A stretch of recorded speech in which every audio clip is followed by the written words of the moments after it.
பல பேருடைய பிரச்சனை என்ன தெரியுமா? அவங்க சொல்லுவாங்க, காலையில் நல்லா தான் இருக்கேன், சாயந்தரத்துக்குள்ளே எனக்கு அப்படியே ட்ரெயின் ஆகிடுது. குறிப்பாக என்னோட எனர்ஜி ட்ரெயின் ஆகாமல், இவ்வளோ நான் வீக் ஆகாமல் எப்படி பார்த்துக்கிறது அப்படின்னு பல பேர் கேட்குறது உண்டு. அதை தான் இன்றைக்கி சொல்லலாம்னு நினச்சேன். ஒரு 5 பாயிண்ட்டாக இதை நான் சொல்கிறேன், அதை செஞ்சு பாருங்கள். நம்பர் 1, உங்களை சுற்றி ஒரு பாதுகாப்பு கவசமாக ஒரு சக்தி கவசத்தை உருவாக்கிக்கங்க. பாசிட்டிவ் எனர்ஜி உங்களை சுற்றி உங்கள் ஆறா முழுக்க இருக்கணும். இப்போ இதுக்கு ஒரே வழி என்னென்னா, காலையில் நம்ம செய்கிற தியானம், பூஜை, மந்த்ரா சாண்டிங், இதுதான்.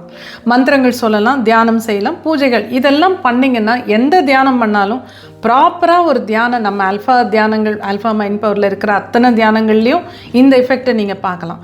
ப்ராப்பராக அந்த தியானத்தை கேட்டு முடிச்சிங்கன்னா உங்கள் ஆரா நல்லா கொஞ்சம் பெருசாகிடும், நல்ல எனர்ஜி இருக்கும். பாசிட்டிவ் எனர்ஜி என்னோடய ஆராவில் நிறைய இருக்குங்கிற ஒரு நிலை காலையில் நீங்கள் ஏற்படுத்திக்கிட்டிங்கன்னா, ஒரு 2-3 பேரோட பேசினாலும் சாயந்தரத்துக்குள்ளே அந்த அளவுக்கு குறையாது. இது முக்கியமானது.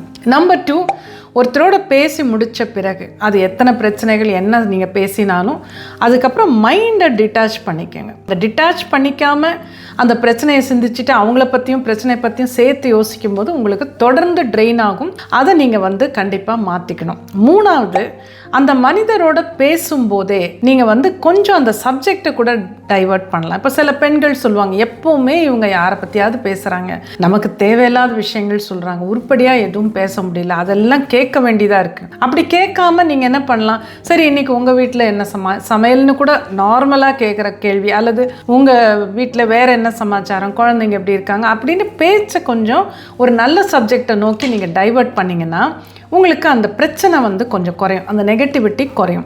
அடுத்தது 4வது ரொம்ப முக்கியமானது, அவங்க பேசிட்டு போன பிறகு அவங்கள பற்றி நினைக்கிறத நீங்கள் கட் பண்ணணும். பேசும்போதே ஒரு டிட்டாச்மெண்ட்டோடு பேசுகிறது ரொம்ப நல்லது. இவங்கக்கிட்ட இந்த நெகட்டிவிட்டி வருது, நம்ம எனர்ஜி போகுதுன்னு நினைக்காம பேசணும். இதை நான் ஆல்ரெடி சொன்னேன். 4வது, அவங்க பேசிட்டு போன அப்புறம் மைண்டை டிட்டாச் பண்ணுறது ரொம்ப ரொம்ப முக்கியம். 5வது, உங்கள் மனசில் அவங்க பேசிட்டு போன உடனே பாசிட்டிவான தாட்ஸை நிறைய கொண்டு வாங்க. ஏன்னா அவங்க பேசிட்டு போயிடுவாங்க, அவங்களுக்கு ஒன்றும் ஆகாது.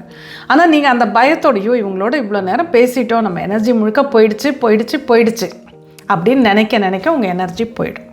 அதனால் அதை ஸ்டாப் பண்ணுறதுக்கு அவங்கள பற்றி யோசிக்கிறத நிறுத்திட்டு ஐ எம் பர்ஃபெக்ட்லி ஆல்ரைட்னு சொல்லிக்கிங்க. அடுத்த வேலை என்னன்னு பாருங்கள், மனசில் நிறைய நல்ல விஷயங்களை கொண்டு வாங்க. அதுவே போதும், உங்கள் எனர்ஜியை தக்க வைத்து கொள்ள முடியும். இந்த 5 விஷயங்களை செஞ்சு பார்த்துட்டு உங்கள் அனுபவத்தை எனக்கு எழுதுங்க. அதுதான் எனக்கு ரொம்ப முக்கியம்.